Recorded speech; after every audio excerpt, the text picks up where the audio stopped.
Imagine só, um homem que mudaria o curso da história nasceu em um pequeno vilarejo de Ohio, com um nome que ecoaria pelos séculos: Thomas Alva Edison. Não era apenas mais um cidadão comum, era o gênio que iluminaria o mundo, literalmente. Tudo começou em Milan, uma joia escondida no coração de Ohio, onde em um frio 11 de fevereiro de 1847, a vida de um dos maiores inventores de todos os tempos teve início. Mas a história dessa família é ainda mais fascinante.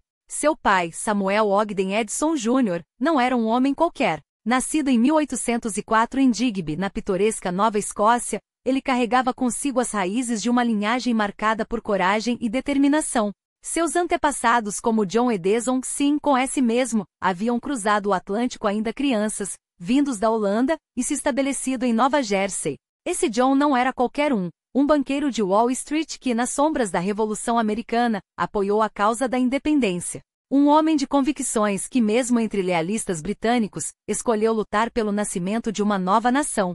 A vida, porém, não é feita só de glórias. Após a Revolução, muitos lealistas buscaram refúgio no Canadá, e foi lá que a família Edison encontrou novo solo. Samuel, porém, não se conformou com o que o destino lhe reservava.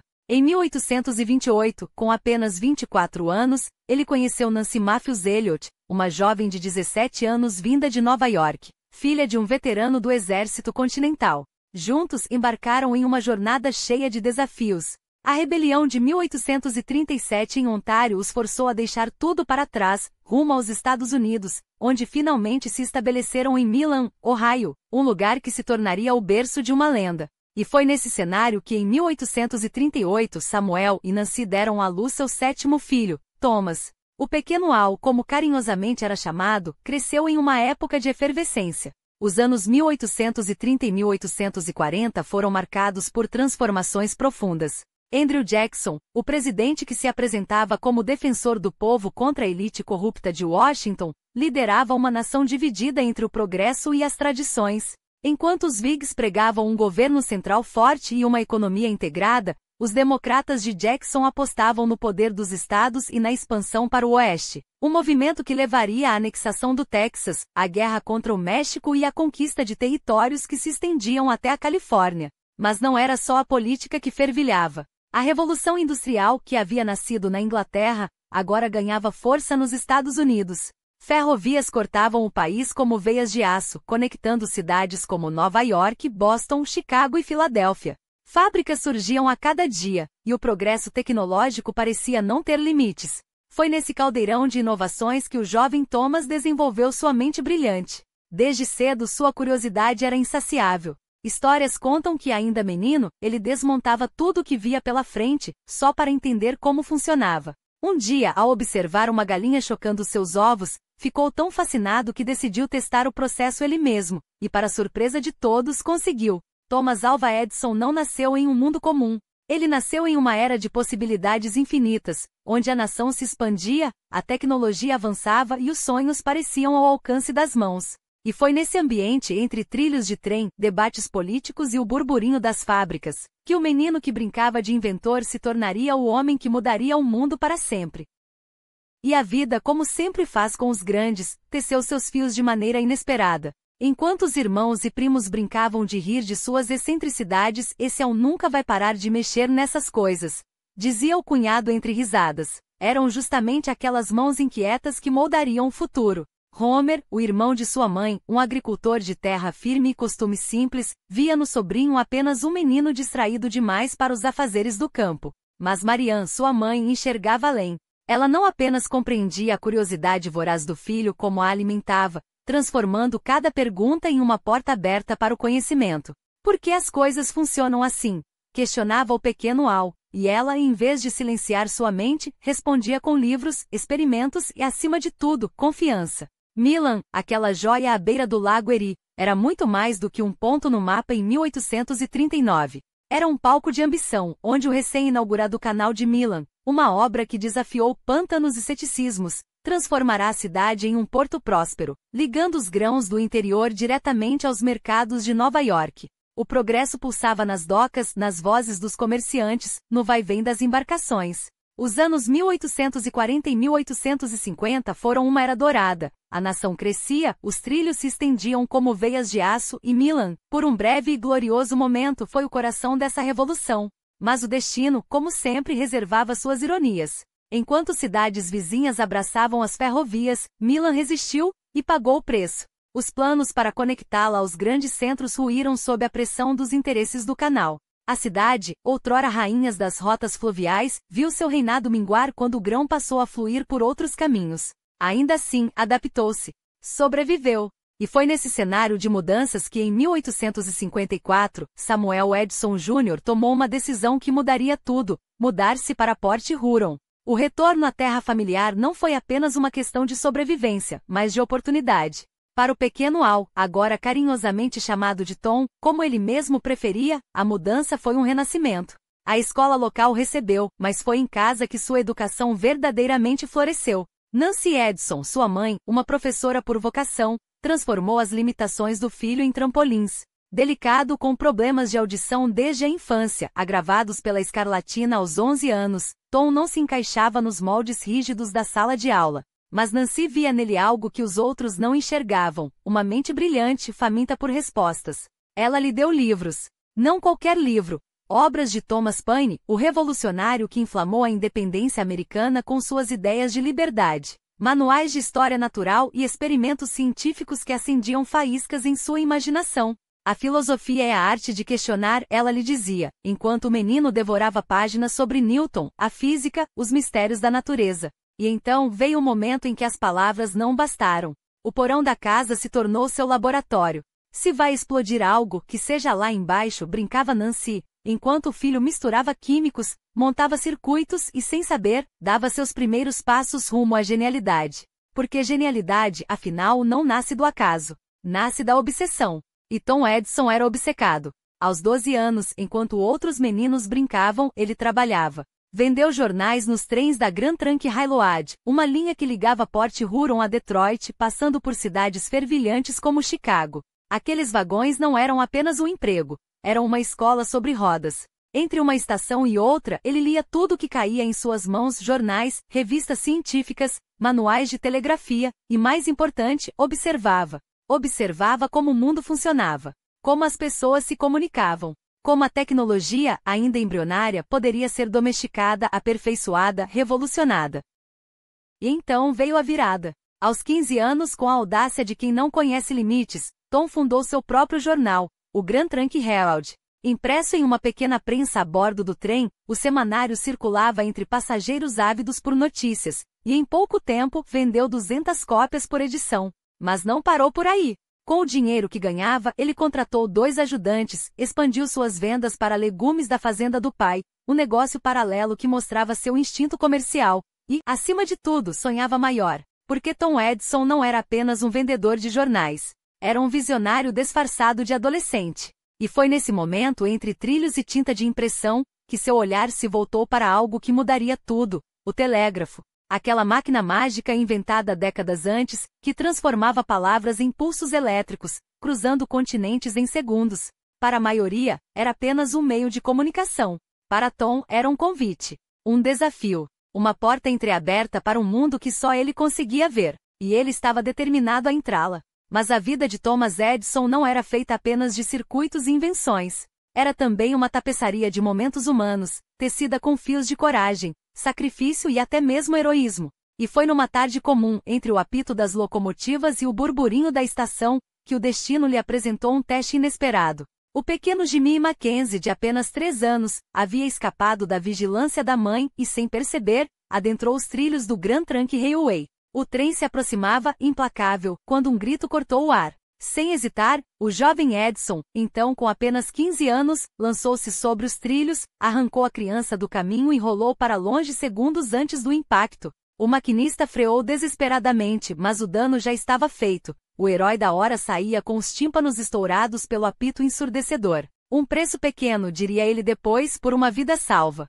Mas aquele dia marcou mais do que um ato de bravura. Marcou o início de uma relação complicada com o som, que o acompanharia pelo resto da vida. A gratidão da família Mackenzie não teve limites. O pai, um operador de telégrafo, ofereceu-se para ensinar ao rapaz os segredos daqueles fios que falavam.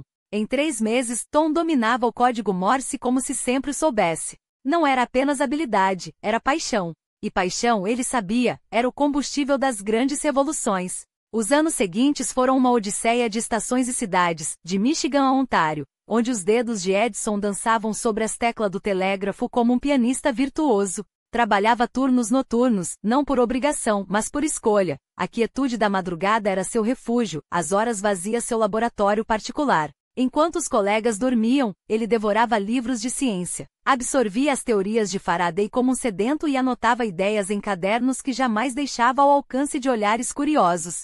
O ruído das máquinas, que para outros era um incômodo, para ele era uma sinfonia, ou pelo menos o era até que sua surdez, agravada pelos anos de exposição aos apitos e aos cliques do telégrafo, o obrigasse a ler os lábios ou a depender de vibrações para ouvir o mundo. Em 1864, a Western Union o recrutou em Indianápolis. Era o palco perfeito para um gênio inquieto. Cincinnati veio depois e, com ela, um desafio: como enviar várias mensagens por um único fio. A resposta não viria de imediato, mas a pergunta já ardia nele como um fio incandescente. Promovido a operador de primeira classe, ganhava o equivalente a uma pequena fortuna para a época, $125 por mês, mais do que muitos oficiais da Guerra Civil. Mas dinheiro nunca foi seu motor. A restauração das linhas telegráficas entre Memphis e Nova York, interrompidas pela guerra, foi sua primeira grande vitória profissional. Cada pulso elétrico que reconectava o país era, para ele, uma prova de que o progresso não podia ser detido. Até que, em 1866, Louisville o recebeu com um novo título, Repórter por Fio. Era o trabalho ideal para um homem que via notícias não como fatos, mas como dados a serem transmitidos, analisados, reinventados. De volta a Cincinnati, mergulhou nas páginas de Faraday e percebeu algo que mudaria tudo. A eletricidade não era apenas uma ferramenta, era uma linguagem. E ele seria seu maior poeta. As noites no telégrafo renderam mais do que salários. Renderam o hábito da observação, a arte da paciência e, acima de tudo, a convicção de que o mundo estava pronto para ser reescrito. Em 1868, já em Boston, começou a registrar meticulosamente cada ideia, cada falha, cada insight em cadernos que se tornariam lendários. Um deles, enviado a uma revista técnica, continha o esboço de um registrador de votos elétrico, sua primeira patente, concedida em 1869. Irônico que um dispositivo destinado a democratizar a política tenha sido ignorado pelos próprios políticos. Mas Edison não se abalou. Se o mundo não estava pronto para uma invenção, ele inventaria outro mundo. A resignação da Western Union não foi uma derrota, mas uma libertação. Nova York o aguardava em 1869, e com ela, a chance de transformar o telégrafo de uma ferramenta em um sistema. Seu telégrafo duplex, capaz de enviar 2 mensagens simultâneas por um único fio, foi testado entre Rochester e a cidade que nunca dorme. Os resultados? Inconclusivos. Os céticos riram. Edison apenas anotou os erros e seguiu adiante. Aos 23 anos, já gerenciava uma equipe de 50 operadores em Newark, Nova Jersey. O apelido Old Man, dado por causa dos fios grisalhos prematuros, era carinhoso, mas enganoso. Aquele velho tinha a energia de um vulcão. Até que abril de 1871 trouxe uma notícia que nenhum fio poderia transmitir sem dor: sua mãe, Nancy, havia partido. O retorno a Port Huron foi um reencontro com as raízes, mas também um lembrete de que o tempo não esperava por ninguém. Foi ali, entre a dor e a memória, que conheceu Mary Stilwell, uma adolescente de 16 anos, filha de um colega de trabalho, que viu no inventor de 24 um futuro brilhante, e talvez um pouco de loucura. Casaram-se no Natal daquele ano e, por um tempo, pareceu que até Edison poderia ter uma vida comum. Mas o laboratório sempre chamava. As noites viraram dias, os dias viraram semanas de trabalho obsessivo. Marianne nasceu em 1873, seguida por Thomas Jr. em 1876 e William em 1878. Mary, porém, não sobreviveria para ver os filhos crescerem. A morte dela, em 1884, aos 29 anos, foi um golpe que nem a ciência poderia explicar. Alguns sussurraram sobre um tumor, outros sobre os remédios que a mantinham adormecida. Edison guardou o luto em silêncio. Mas se havia uma lição que a vida lhe ensinou era esta: a dor, como a eletricidade, não se destrói, apenas se transforma. E ele já tinha um novo projeto em mente. Algo que faria o mundo ouvir novamente. Desta vez não seria um telégrafo. Seria uma voz capturada no tempo. Nos primeiros anos em Newark, quando as máquinas de Edison já começavam a ganhar vida própria, um nome se destacava entre os colaboradores que o cercavam: o inglês Charles Batchelor. Não era apenas um assistente, mas um parceiro de experimentos, um homem que via no caos criativo de Edison a mesma paixão que ardia em si. Ele me pediu para ser seu principal colaborador experimental, confessaria mais tarde, com o brilho de quem reconhece um momento decisivo. E que momento era aquele? A década de 1870 fervilhava com possibilidades, e as invenções de Edison, como engrenagens de um mecanismo maior, clamavam por aperfeiçoamento. Os esboços se acumulavam sobre a mesa, traços grosseiros de ideias que ainda não tinham forma, mas que já prometiam revolucionar a maneira como o mundo se comunicava. O telégrafo multiplex era a obsessão da hora. Enviar não uma, mas várias mensagens por um único fio, era como desafiar as leis da física com a elegância de um mágico. Em 1872, o duplex já era uma realidade, mas Edison não se contentava com pouco. Em 1874, o quadruplex nascia. 4 mensagens simultâneas, como se o próprio ar fosse dividido em camadas de voz e código. A Western Union, gigante das comunicações, chegou a oferecer-lhe uma fortuna, $30 mil, uma quantia que faria qualquer homem hesitar. Mas Edison, como sempre, jogava um jogo mais longo. Recusou. Preferiu a liberdade de seu laboratório, o risco de suas próprias apostas. E o risco valeu a pena. O dinheiro de investidores como Jay Gould, do Atlantic e Pacific Telegraph, chegava como um rio que alimentava suas máquinas. Mas o gênio não se limitava aos fios. Em 1876, enquanto o país celebrava seu centenário, Edison sonhava com algo maior que um lar para sua família, sonhava com um império. 2 glebas de terra em Menlo Park, Nova Jersey, se transformaram no berço de suas próximas revoluções. Ali, entre as paredes do novo laboratório, nasceria não apenas uma casa, mas um arsenal de invenções. E foi lá que a caneta elétrica surgiu, quase como um brinquedo genial. Uma agulha que perfurava papel, criando stencils com uma precisão que a mão humana jamais alcançaria. Patenteada em março daquele ano, vendida por $35 a unidade, era mais uma prova de que Edison não inventava apenas para a ciência, inventava para o mundo. E então veio o desafio que o perseguiria por anos: a voz humana. Alexander Graham Bell havia roubado a cena em 1876 com seu telefone, um aparelho que, embora rudimentar, conseguia transmitir o som mais precioso de todos, o da fala. Edison ouviu. Edison estudou. E como sempre foi além. Se Bell havia aberto a porta, ele iria derrubar as paredes. Passou 2 anos mergulhado em experimentos, testando materiais, ajustando vibrações. Em 1877, sua versão melhorada do telefone surgia, com botões de carbono que amplificavam a voz como nunca antes. Mas isso era só o começo. Porque Edison não queria apenas transmitir a voz. Ele queria capturá-la, imortalizá-la. E foi assim que, em julho daquele ano, entre tentativas e erros, ele sentiu pela primeira vez as vibrações de um som sendo gravado. Não em papel, não em fios, mas em um cilindro envolto em folha de estanho. 10 segundos. Apenas 10 segundos de magia pura, suficientes para registrar a voz trêmula de um assistente recitando Mary Had a Little Lamb. Quando a agulha percorreu os sulcos novamente e a melodia infantil ecoou no laboratório, até os mais céticos ficaram em silêncio. Em dezembro, o Scientific American anunciaria ao mundo: o fonógrafo havia nascido. E com ele, o novo deus, o mago de Menlo Park, capaz de domar não apenas a eletricidade, mas o próprio tempo. Demonstrações se multiplicaram. Primeiro nos escritórios de Nova York, depois na Casa Branca, onde o presidente Rutherford B. Hayes ouviu, atônito, sua própria voz sendo devolvida pelo aparelho como um fantasma mecânico. A imprensa o chamou de milagre. Os céticos, de truque. Mas Edison sabia a verdade, não era magia. Era o futuro. E ele estava apenas começando a escrevê-lo. E a música nasceu da luz. Não mais um eco fugaz gravado em cilindros de estanho, mas uma sinfonia de possibilidades que o próprio ar poderia carregar. O fonógrafo havia aberto as portas. Agora, era a hora de iluminar o caminho. Porque se Edison dominar o som, o próximo ato seria conquistar a escuridão. Imagine, cidades inteiras mergulhadas em trevas, reféns de chamas vacilantes que devoravam casas, sonhos e vidas. O grande incêndio de Chicago, em 1871, ainda ardia na memória coletiva como um pesadelo, um aviso de que a luz, tal como se conhecia, era uma faca de 2 gumes.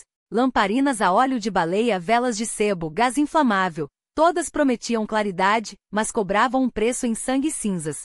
Edison sabia que o futuro não poderia depender de chamas. Precisava de algo puro, algo seguro, algo elétrico. E assim, enquanto o mundo ainda se maravilhava com o fantasma da voz humana preso em cilindros, ele já esboçava sua próxima revolução nos porões de Menlo Park. Não bastava gravar o tempo, era preciso domá-lo, transformando a noite em dia com o simples girar de uma chave. Mas a eletricidade era uma fera indomável. Arquilamps, aqueles arcos voltaicos que cuspiam luz branca e cruel, já existiam sim. Iluminavam ruas e fábricas com um brilho quase sobrenatural, mas eram monstros vorazes. Consumiam carbono, queimavam isolantes, exigiam substituições constantes.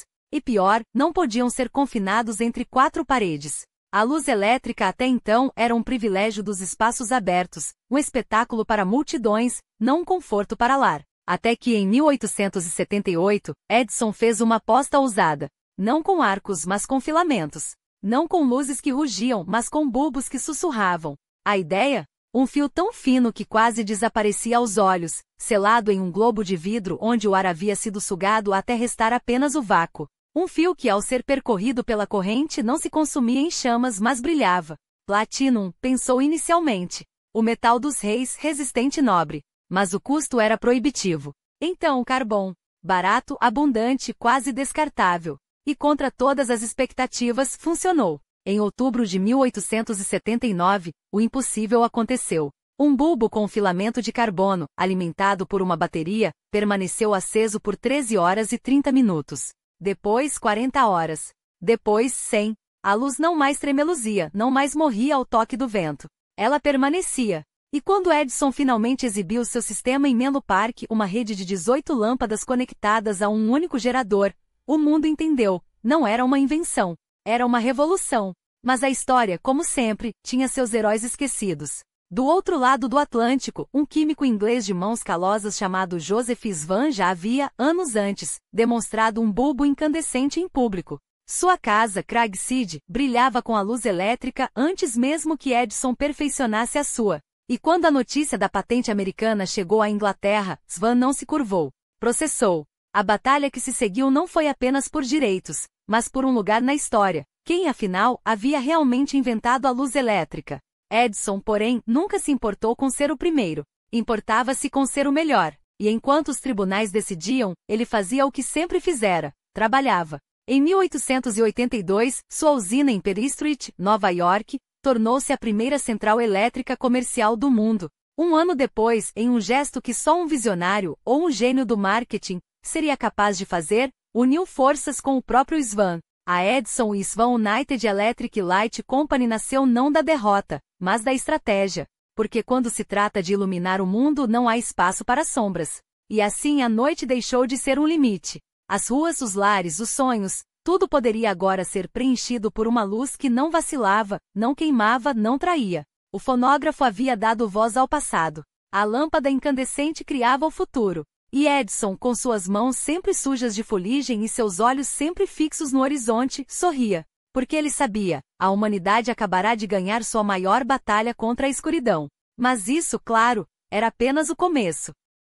A revolução não se contentava com fronteiras. Se a luz de Edison já iluminava os sonhos de Nova York, por que não cruzaria o Atlântico para acender a Europa? Não era apenas uma questão de ambição.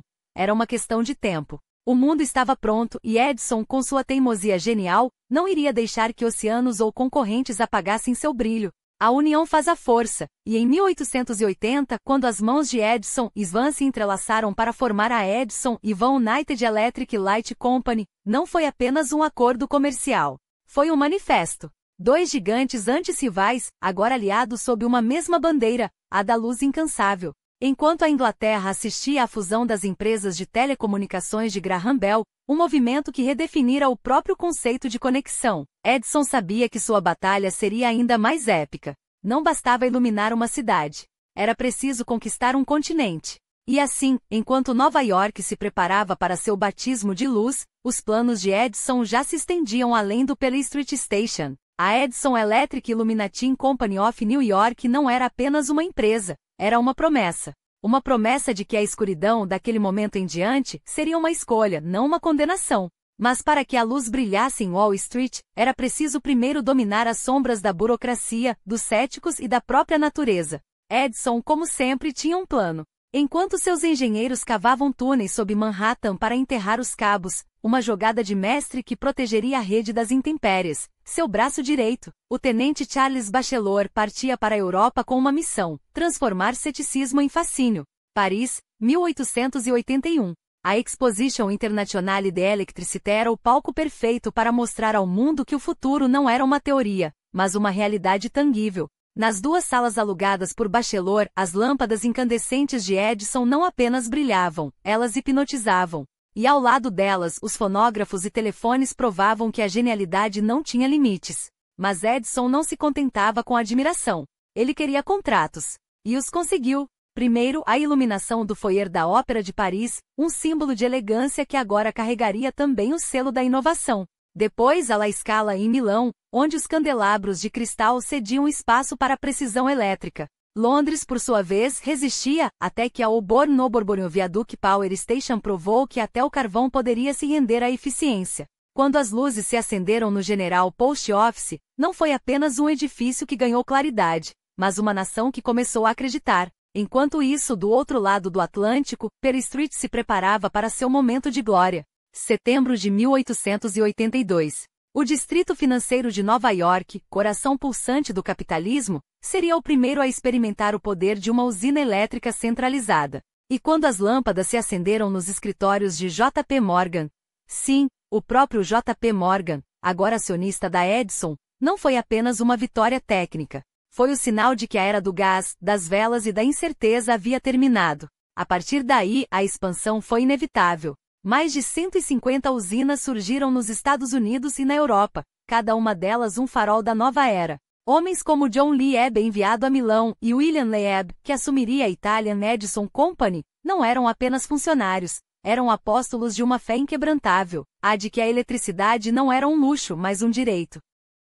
Mas mesmo um gênio como Edison não era imune às tempestades da vida. Entre contratos milionários e invenções revolucionárias, havia uma casa em Menlo Park que ecoava com o riso de 3 crianças, e o silêncio de uma ausência. Mary Stilwell, sua primeira esposa, partirá em 1884, deixando para trás não apenas luto, mas uma responsabilidade que pesava mais que qualquer gerador, a de ser pai. As cartas que escrevia aos filhos, cheias de desenhos e promessas, revelavam um homem que, apesar de moldar o futuro, ainda lutava para não perder o passado. Foi nesse turbilhão de genialidade e dor que Edison encontrou, em 1885, um novo propósito, e talvez, uma nova família. Minna Miller, filha de um industrial de Akron, Ohio, era tudo que Mary não fora: culta, ambiciosa, uma parceira à altura de seus sonhos. Quando a conheceu na World's Industrial and Cotton Centennial Exposition, em Nova Orleans, não foi apenas o coração que se acelerou. Foi a certeza de que, mais uma vez, a vida lhe oferecia uma segunda chance. Os meses seguintes foram um redemoinho de cartas, viagens e decisões. Em fevereiro de 1886, com a bênção relutante do pai de Minna, Edison casou-se novamente. Desta vez, não era apenas um homem buscando companhia, era um império sendo consolidado. E quando adquiriu a mansão Glenmont em West Orange, não comprou apenas uma casa, comprou um legado. Porque Edison não construía apenas usinas ou patenteava invenções. Ele estava, peça por peça, iluminando o mundo, e no processo, redefinindo o que significava ser humano em uma era onde a escuridão, finalmente, tinha um inimigo à altura. Mas Glenmont não era apenas uma mansão de pedra e madeiras nobres. Era o palco onde Edison, o gênio incansável, enfrentaria seu maior desafio: transformar uma casa em um lar. E não qualquer lar, mas um refúgio para a mulher que, com elegância discreta, redefiniria o curso de sua vida. Minna Miller não era uma noiva comum. Formal, culta e com uma determinação que rivalizava com a do próprio inventor, ela não aceitou a propriedade como um mero presente de casamento. Glenmont foi conquistada primeiro pelo nome de Edison, depois por sua visão, e finalmente pelo suor e pelas lágrimas de uma jovem que, aos 20 anos, se viu à frente de uma família fragmentada, 3 enteados desconfiados e um marido cuja obsessão pela ciência muitas vezes o tornava ausente até mesmo sob o mesmo teto. O casal não passou a lua de mel em algum resort paradisíaco, como os Meyers de Fort Myers, não, eles escolheram Glenmont. Mas a realidade era crua, a mansão ainda era um esqueleto de ambições, paredes nuas ecoando o silêncio de um futuro incerto. Enquanto Edison mergulhava de cabeça em seus experimentos, Mina, como uma estrategista silenciosa, aprendeu a gerir não apenas uma casa, mas um império doméstico. 3 crianças que não eram suas, um marido que pertencia mais ao laboratório do que ao jantar, e a pressão de ser a segunda esposa de um homem cuja primeira união havia terminado em tragédia. E mesmo assim, ela floresceu. Em 1888, entre receitas de jantar e cartas de negócios, Mina deu à luz Marion, a primeira filha do casal, um raio de luz em meio ao caos. Depois vieram Charles, cujo destino o levaria a governar Nova Jersey, e Theodore, herdeiro do sobrenome que carregava o peso de um legado. Cada nascimento era uma vitória, cada risada infantil uma prova de que, contra todas as probabilidades, eles estavam construindo algo maior que patentes ou fortunas, uma dinastia. Mas enquanto a vida pessoal de Edison ganhava contornos de normalidade, seu império enfrentava tempestades. 1886 marcou o início de uma guerra que não se travava com canhões, mas com fios e volts. Nikola Tesla, o gênio croata de olhos penetrantes e mente ainda mais afiada, havia cruzado o Atlântico com uma ideia revolucionária, a corrente alternada. Um sistema que prometia levar eletricidade não apenas a uma quadra de distância, mas a cidades inteiras, atravessando montanhas e rios com uma eficiência que a corrente contínua de Edison, limitada, teimosa, sua, jamais poderia igualar. E o pior, Tesla havia trabalhado para ele. Havia sido seu protegido, o jovem brilhante que Edison um dia elogiara em sua oficina de Paris, o mesmo que agora ameaçava derrubar seu império com a elegância de um xadrez bem jogado. A traição, ou a evolução, dependendo de para quem se perguntava, doía mais que uma derrota comercial. Era pessoal. Edison, que havia construído sua fortuna sobre a premissa de que ele era o futuro, via-se agora obrigado a lutar contra ele. E lutou como só ele sabia, com propaganda, com medos infundados, com demonstrações públicas onde eletrocutava animais para provar os perigos da corrente alternada. Ele transformou a batalha técnica em um espetáculo macabro, porque sabia que o público não compreendia volts ou amperes, mas compreendia o terror de uma morte instantânea. Era a Guerra dos Titãs, e o prêmio não era apenas o controle da eletricidade, mas o direito de moldar o século XX. Enquanto isso, nos bastidores, outro drama se desenrolava. O fonógrafo, sua criança problemática, estava sendo disputado como um troféu. Empresários como Jesse Lippincott, com seus 15% de participação, tentavam consolidar o mercado, mas Edison, sempre desconfiado, via conspirações em cada acordo. Seu advogado Tomlinson agia nas sombras, e o inventor se sentia traído a cada virada. O segundo fonógrafo com seus cilindros de cera deveria ser seu triunfo, não um produto diluído por interesses alheios. Cada batalha legal era um golpe em seu orgulho, cada acordo forçado uma admissão de que talvez o mundo estivesse ficando grande demais até mesmo para Thomas Edison. E então veio a exaustão. Os operários de suas fábricas, esgotados por jornadas de 70 horas, começaram a se rebelar. Greves irrompiam como incêndios, e as ruas de Nova Jersey ecoavam com gritos por direitos que Edison, em sua busca incansável pelo progresso, havia ignorado. Ele que iluminava cidades, não via a escuridão nos olhos de seus próprios empregados. A solução? Mudar. Levar as operações para longe dos olhares críticos, para Schenectady, onde a General Electric, sim, aquela G, nascida das cinzas de suas batalhas com Tesla, começaria a escrever o próximo capítulo da Revolução Elétrica. Mas mesmo em meio ao caos, Edison não parava. Em Fort Myers, onde o ar quente aliviava seus pulmões doentes, ele sonhava com novos laboratórios. Em West Orange ergueu um templo para a invenção, um lugar onde cada parede respire ciência e cada máquina sussurre promessas de um amanhã melhor. E enquanto o mundo discutia correntes e patentes, ele, teimosamente, seguia adiante, porque Thomas Edison não construía apenas máquinas. Ele esculpia o futuro, uma faísca de cada vez. Enquanto Tesla partia dos Estados Unidos com o peso da decepção nas costas, suas invenções geniais reduzidas a migalhas por investidores de visão curta, o mundo da eletricidade fervilhava em uma batalha que transcendia fios e voltagens. Era uma guerra de ideais de legados e no centro dela 2 titãs. Edison, o mestre da corrente contínua, e Westinghouse, o apóstolo da alternada, cada um defendendo seu evangelho com a ferocidade de quem sabe que o futuro pertence a quem ousar mais. E Tesla? A Tesla era a peça que faltava no tabuleiro de Westinghouse. Quando o gênio sérvio cruzou as portas da Westinghouse Electric em 1888, não foi apenas um contrato que nasceu, foi uma aliança capaz de reescrever as leis da física aplicada.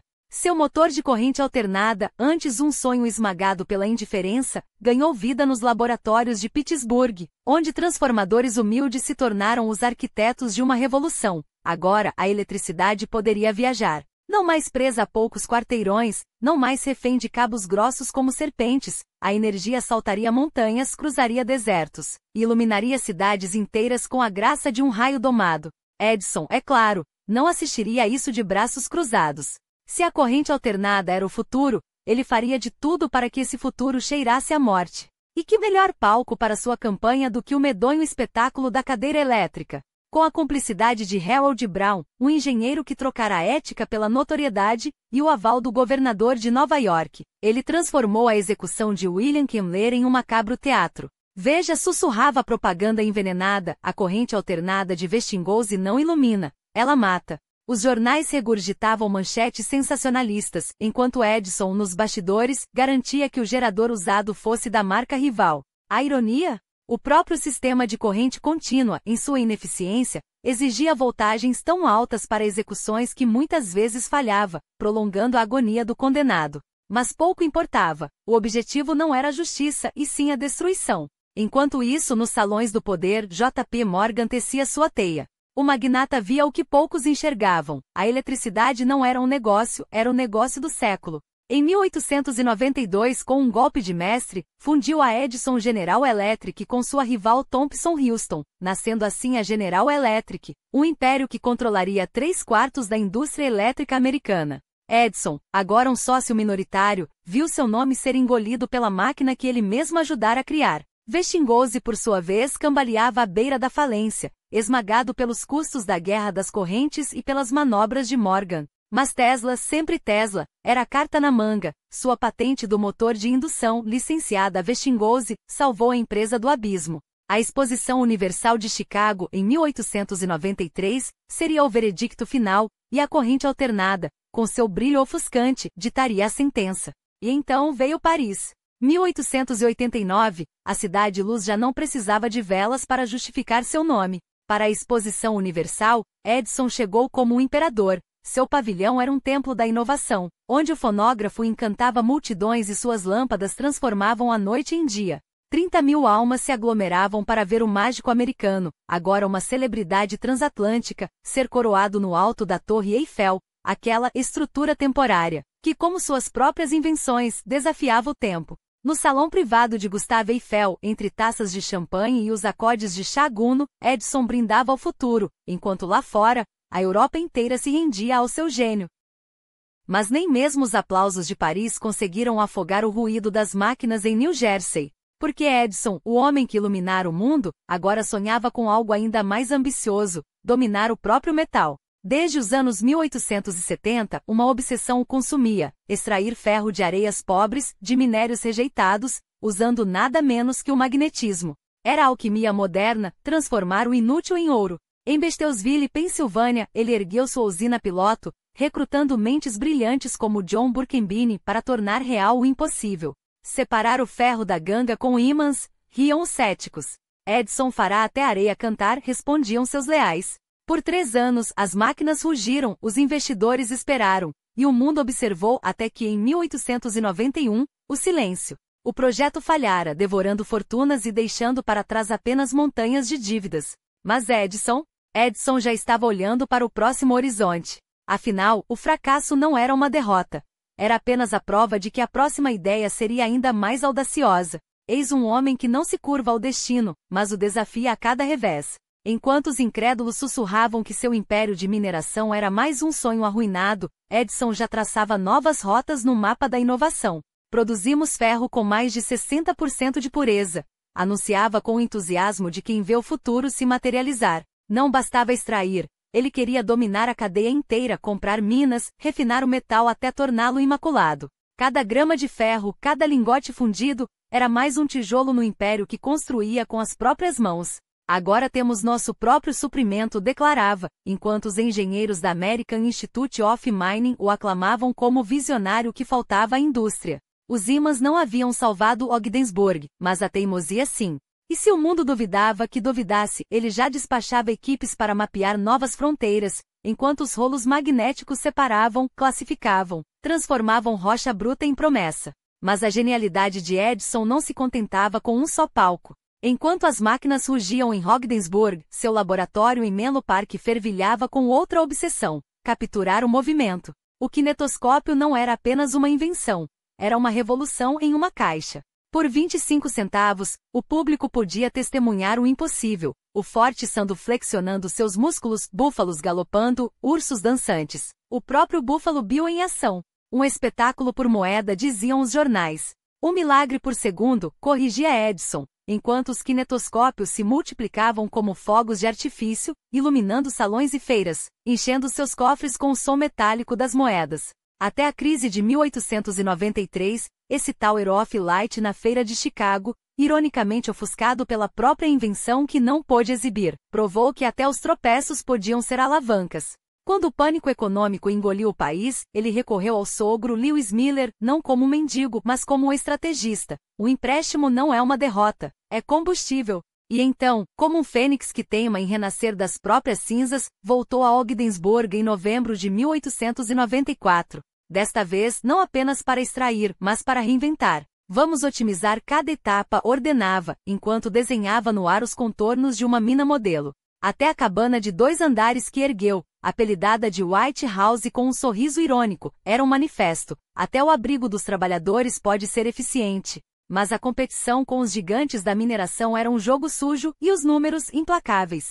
Por mais que aperfeiçoasse os processos, os custos o sufocavam. Até que em 1899, com a mesma frieza com que desligava o interruptor, fechou as portas do sonho. Algumas batalhas não são para ser vencidas, mas para ensinar, murmuraria mais tarde, enquanto guardava no bolso as últimas amostras de minério, troféus de uma guerra perdida, mas nunca esquecida. Enquanto isso, em Menlo Park, a história seguia outro curso. A fusão com a Thomson-Houston, orquestrada por J.P. Morgan, havia dado à luz a General Electric, a um monstro de eficiência que, no entanto, engolira parte de sua alma. Edison, o homem que iluminara o mundo, via-se agora à margem do conselho que ajudara a criar. Eles querem inovação sem o inventor, resmungava, enquanto Coffin e os outros executivos traçavam rotas sem sua bússola. Mas se a G o afastava, o cinema o chamava de volta. Cada kinetoscópio vendido, cada filme exibido, era um dedo em rixa aos que o subestimavam. Até a dor tinha seu lugar nesse tabuleiro. A morte do pai, Samuel, aos 91 anos, foi um golpe que o silenciou por dias. Ele viveu para me ver triunfar, confessou a Mina, enquanto guardava a carta de condolências de um presidente. Mas o luto, como tudo em sua vida, era apenas mais um intervalo entre uma ideia e outra. A família, porém, era um enigma que nem mesmo sua genialidade conseguia decifrar.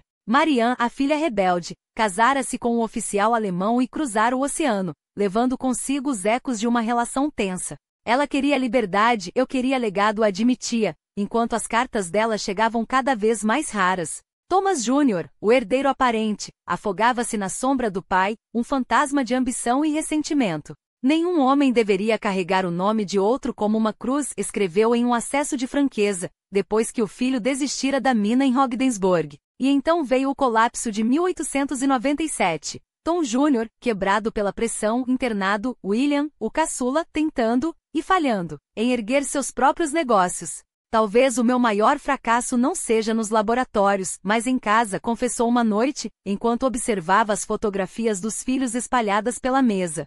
Mas Edison não era homem de lamentações. Se a vida o ensinou algo, era que até as feridas podiam ser matéria-prima. E enquanto o século XX se aproximava, ele já afiava suas ferramentas para a próxima batalha. Uma afronta à própria essência do progresso. Enquanto o mundo se rendia ao barulho ensurdecedor dos motores a gasolina, Edison via neles não apenas uma ameaça ao meio ambiente, mas um retrocesso tecnológico. Estamos trocando a elegância da eletricidade pela brutalidade da explosão controlada, murmurava, enquanto seus dedos, ainda ágeis apesar dos anos, ajustavam os terminais de uma bateria recém-aprimorada. O paradoxo era cortante. O homem que iluminara o mundo agora via suas invenções sendo ofuscadas pelas nuvens de fumaça que escureciam os céus das cidades. Mas se havia algo que Edison dominava era a arte de transformar derrotas em laboratórios de reinvenção. As baterias de ferro-níquel, suas filhas problemáticas, teimavam em vazar e perder capacidade. mas ele se recusava a vê-las como um fracasso. Cada gota que escorre é uma lição, dizia aos engenheiros, enquanto desmontava protótipos na mesa de trabalho. O mercado automobilístico dominado pelo petróleo parecia um muro intransponível, até que a guerra chegou. Em 1914, a Europa se incendiava e, de repente, os submarinos alemães passavam a afundar não só navios, mas a ilusão de que o petróleo era um recurso invencível. Os aliados, desesperados, voltaram-se para Edison. Suas baterias, apesar das falhas, eram a única alternativa viável para alimentar faróis, rádios e equipamentos em campos de batalha onde a gasolina era um luxo ou um alvo. A ironia era deliciosa. O mesmo governo que há anos ignorara seus alertas sobre a dependência do petróleo agora batia à sua porta, chapéu na mão. Demoraram, mas chegaram, comentou secamente enquanto assinava contratos para produzir baterias em escala industrial. Os laboratórios de West Orange viraram uma fortaleza de produção, e as filhas problemáticas finalmente encontraram seu propósito. Não eram perfeitas, ainda vazavam, ainda perdiam carga, mas funcionavam. E em tempos de guerra funcionar era suficiente. Enquanto isso, no fronte doméstico, a família Edison continuava a ser um campo minado de escolhas questionáveis. Tom Jr., o filho pródigo, depois do escândalo do casamento secreto com a atriz Marie-Louise, uma união que a imprensa pintou como o gênio envelhecido versus a juventude frívola, mergulhara de cabeça em um esquema ainda mais duvidoso, uma empresa de elixires da saúde que prometia curar tudo, desde reumatismo até melancolia.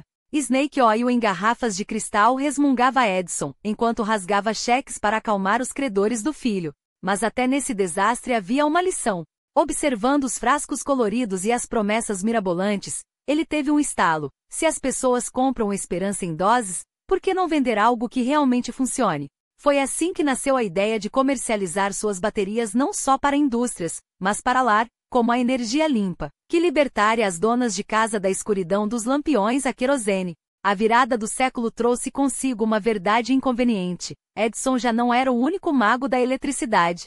Os irmãos Lumière, com seus cinematógrafos, roubavam a cena que outrora pertencia ao kinetoscópio. A Biograph, sua antiga rival, dominava as telas com noticiários que mostravam a guerra em movimento. Até seu próprio Edison Studio, outrora farol da inovação, parecia perder fôlego. Mas foi justamente nesse momento de aparente declínio que ele provou porque era o mestre. Em 1903, enquanto o mundo se maravilhou com o grande roubo do trem, um filme que misturava ação e narrativa de forma inédita, poucos notaram que a verdadeira revolução estava nos bastidores. Edison havia silenciosamente patenteado um sistema de sincronização entre imagem e som. Um dia profetizou: as pessoas não só verão os filmes, elas os ouvirão.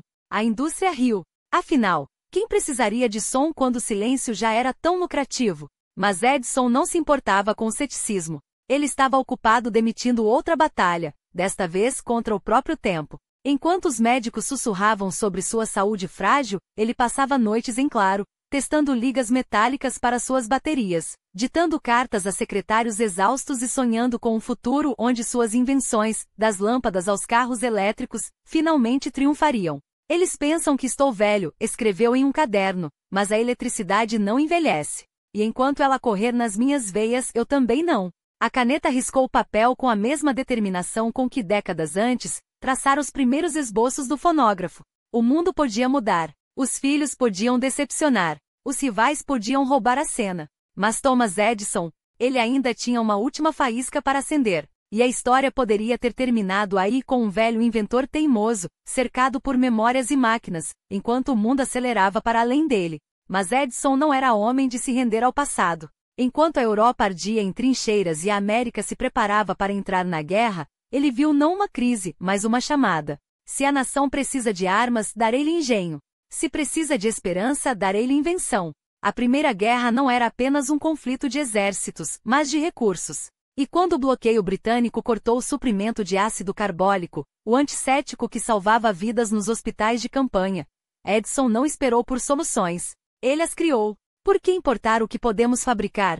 Desafiou, enquanto seus engenheiros transformavam benzol, subproduto das siderúrgicas do Midwest, no composto que faltava. Em semanas, sua fábrica em West Orange não só supria as forças armadas, como provava algo maior. A América não precisava mendigar inovações.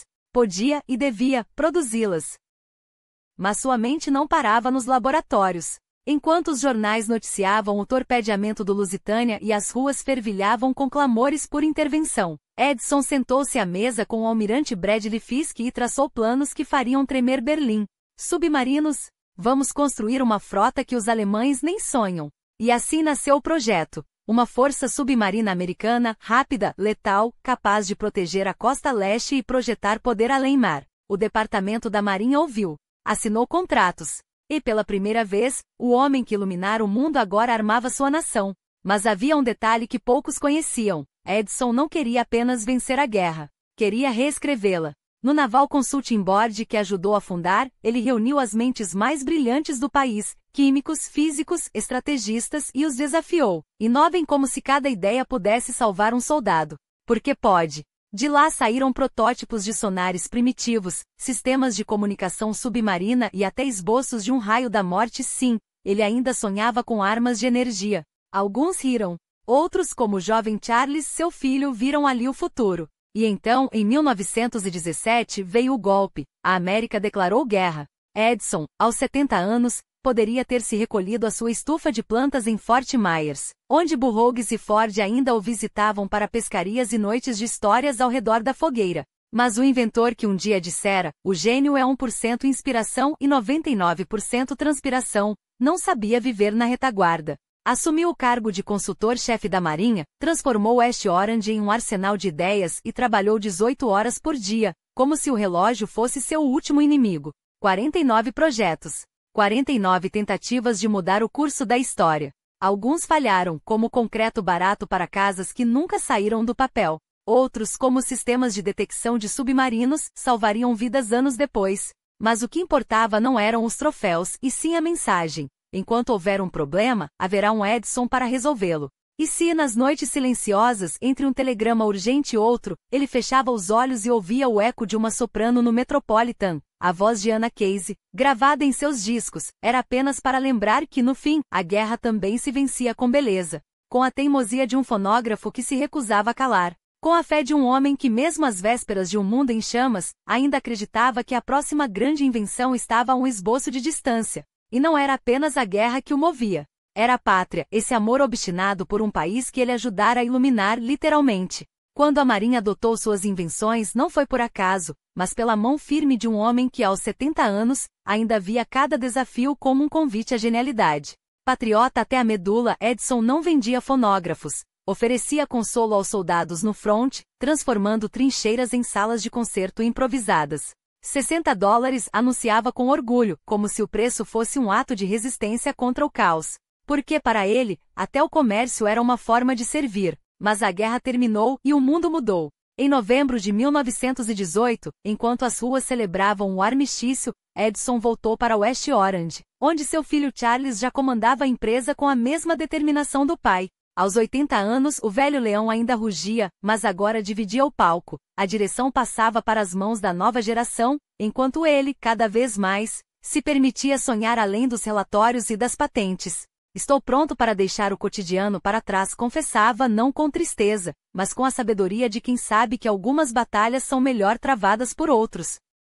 Em 1923, afinal, ele se afastou da presidência. Não por derrota, mas por estratégia. A Edison Inc. seguia adiante, agora sob o comando de Charles, mas o nome do pai ainda brilhava como um farol. Até mesmo quando as vendas dos fonógrafos minguaram, engolidas pelo avanço implacável do rádio, ele se recusou a ver aquilo como um fracasso.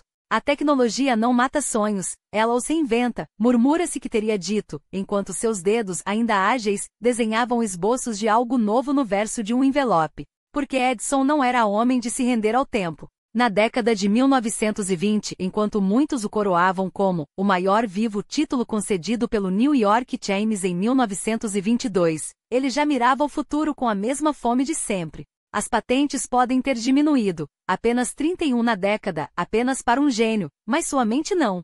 O dinheiro que outrora o fascinara agora era apenas um meio. O que o movia era a ideia, a grande, a audaciosa, a que faria a América se erguer ainda mais alta. E que ideia poderia ser mais americana do que reinventar a própria riqueza?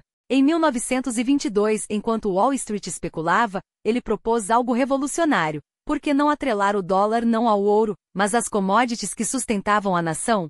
trigo, açúcar, café, lã, carvão, coisas reais como gostava de dizer, que não perdem valor porque a terra não as abandona. Era a economia vista através dos olhos de um inventor, pragmática, ousada, quase poética. O valor não está na raridade, mas na utilidade, argumentava, enquanto os banqueiros coçavam a cabeça. Mas se havia um projeto que acendia seus olhos naqueles anos, era a borracha. A Primeira Guerra provara quão vital ela era, e a ameaça de escassez durante a Segunda só tornaria a busca mais urgente. Plástico? Sim, mas a borracha é a veia da indústria, declarava, enquanto seus agentes percorriam a América em busca de plantas que pudessem ser domesticadas. Em Fort Myers, sob o sol escaldante da Flórida, ele supervisionava pessoalmente os experimentos, anotando em cadernos cada detalhe da Solidago, os girassóis dourados que acreditava salvariam a nação da dependência estrangeira. Até 1929, teremos a resposta, prometia, como se o tempo fosse apenas mais um desafio a ser dominado. E enquanto o mundo acelerava, ele desacelerava, mas apenas para observar melhor. Nas tardes quentes, sentava-se com Ford, Firestone e Burroughs, os vagabundos, como se auto-intitulavam, a discutir não apenas negócios, mas o futuro de um país. A borracha será nossa, juravam entre risadas e tragos, enquanto o cheiro de terra úmida subia do solo fértil. Era a América que eles viam, independente, inovadora, teimosa. Até mesmo a medalha de honra do Congresso, recebida em 1928, aos 81 anos, pareceu-lhe menos um prêmio do que um lembrete. Ainda há trabalho a fazer. E assim, entre plantas, patentes e sonhos de uma moeda lastreada na terra, Thomas Edison provava, mais uma vez, que genialidade não é apenas inventar o futuro, é se recusar a deixá-lo escapar. A voz de Orange ecoava pelo rádio como um hino de esperança, cortando o ar com a urgência de quem sabe que está prestes a testemunhar algo maior que si mesmo. Presidente, é Orange aqui. E não é só uma chamada, é um chamado. As palavras tremiam de entusiasmo, como se o próprio futuro estivesse sendo transmitido em ondas de rádio, direto de West Orange para o coração de uma nação que precisava lembrar de onde vinha sua força. E que lugar melhor para reacender essa chama do que Dearborn Arbor, Michigan, onde Henry Ford não apenas sonhava, mas construía monumentos à teimosia americana. Ali, entre as vigas de aço e as paredes de tijolos resgatados das ruínas do próprio Menlo Park, nascia algo mais do que um museu, nascia um santuário. Um lugar onde o suor de Edison não seria apenas lembrado, mas revivido, como Ford costumava dizer, enquanto seus operários erguiam, peça por peça, a réplica exata do laboratório que iluminou o mundo. Não era nostalgia, era uma declaração. Aqui a invenção não é passado. É um verbo no presente. E então veio o dia. 21 de outubro de 1929. O ar cheirava a progresso e a tinta fresca, enquanto Herbert Hoover, rodeado por titãs como Rockefeller e Einstein, este último, uma voz vinda de além-mar, carregada de admiração, assistia ao momento em que Edison, com mãos que já haviam domado a eletricidade, recriava a luz. 2 fios, um toque, e eis que a lâmpada acendia, não para iluminar um cômodo, mas para relembrar uma nação do que ela era capaz. Veja bem, parecia dizer aquele clarão, a escuridão é apenas a ausência de coragem para ligar o interruptor. Mas a história, como sempre, tem seus caprichos. Enquanto o Edison Institute era inaugurado com pompa, Wall Street desabava. O mundo tremia, e a depressão se abatia como uma cortina de ferro sobre os sonhos de milhões. Até mesmo Charles Edison, herdeiro daquele legado, viu-se obrigado a fechar as portas do fonógrafo, aquele filho predileto de seu pai, cuja voz gravada era o eco de uma era. É como enterrar um pedaço da própria alma, murmurava o velho inventor, enquanto os operários lacravam as máquinas. Mas se havia algo que Edison ensinara ao mundo, era que nenhuma porta fechada era definitiva, apenas um convite para arrombar outra. E assim, entre crises e cigarro após cigarro, que roubavam seu sono, mas nunca sua lucidez, ele voltou-se para o que sempre o salvara, a terra. 12% exultava, segurando entre os dedos uma folha dourada de solidago, sua planta milagrosa.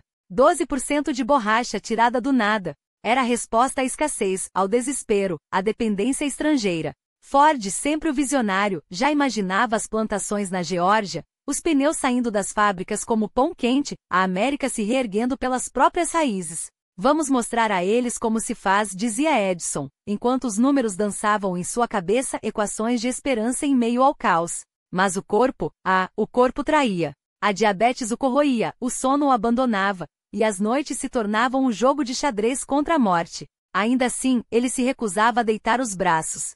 Já vi depressões antes, roncava para o rádio em maio de 1931, enquanto milhões ouviam sua voz trêmula, mas inquebrantável. A América não se curva. Ela se reinventa. E como se quisesse provar seu ponto nos meses seguintes, mesmo quando a cadeira de seu laboratório se tornou um trono de fraqueza, ele insistia nos passeios de carro, o vento batendo em seu rosto como um lembrete: ainda estou aqui. Até que veio a madrugada de 18 de outubro. Silenciosa. Sem alarde. Como se até a morte soubesse que não poderia apagar aquela luz de uma vez, apenas diminuir seu brilho para que outros pudessem carregá-la adiante. Quando o sol nasceu sobre Glenmont, Thomas Alva Edison já não estava mais entre os vivos. Mas suas invenções? Ah, essas nunca morreram. 1093 patentes nos Estados Unidos. 1339 pelo mundo. Números que não contavam a metade do que ele realmente deixará para trás. A ousadia de acreditar que o impossível era apenas um problema mal resolvido. E assim, enquanto as fábricas paravam por um minuto de silêncio e as escolas ensinavam às crianças que um homem com pouca educação formal havia mudado o curso da história, ficava a lição final gravada a fogo em cada lâmpada acesa, em cada fonógrafo que ainda girava, em cada plantação de borracha que brotava do solo. A genialidade não se mede por patentes, mas pela capacidade de fazer o mundo se mover, mesmo quando ele insiste em ficar parado. É fácil entender de onde vem essa reputação ambígua. Edison não era um santo, era um estrategista implacável, um homem que transformava obstáculos em degraus e concorrentes em lições.